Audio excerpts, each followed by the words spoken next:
She had just dropped me off on my car. She was on her way to go drop off the ambulance and pick up her car and go home. But a young ambulance driver never made it. Instead, she ended up at the hospital with devastating injuries. And the wrong-way driver who slammed into her head-on is dead. 911 calls started pouring in just after 2 this morning about a Nissan speeding south on northbound I-25 through Santa Fe at upwards of 120 miles an hour. A few minutes later, the car slammed into the ambulance about a mile from the Cerrillos exit. The Nissan driver was ejected and died right there. Her passenger is stable at the hospital. The ambulance driver, 19-year-old Vanessa Carrillo, was critically hurt. Police say they won't know whether the Nissan driver was drunk until blood test results come back, but they are highly suspicious. It's 2 o'clock in the morning.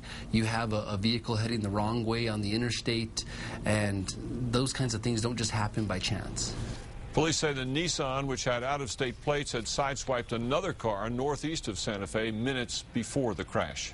Carrillo had just dropped off her co-worker Jennifer Gould at home at the end of their shift, and Gould is still shaken. Here's News 13's Katie Kim.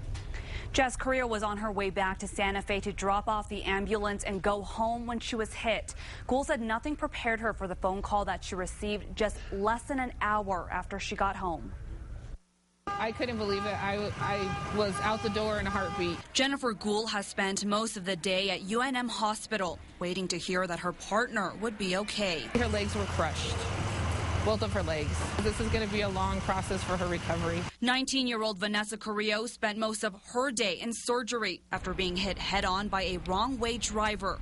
Gould said she got the call soon after it happened. It's extremely odd for an ambulance to be without 2 EMTs, and so they were searching for another EMT. Carrillo has been working for Rocky Mountain EMS for 2 years. Gould said Carrillo is also a volunteer firefighter for the Santa Fe County Fire Department. She is extremely strong-willed, very intelligent. She's very well known and loved throughout the EMS community. Gould says everyone is still in shock, but no one more than her. She even feels guilty. I was her partner last night, and I should have been with her. Along with crushed legs, Carrillo's injuries include fractures to her elbows and face. She's listed in critical condition. Jess, back to you. Okay, Katie, the names of the 2 women in the car that hit the ambulance haven't been released. Police believe both women are from Santa Fe.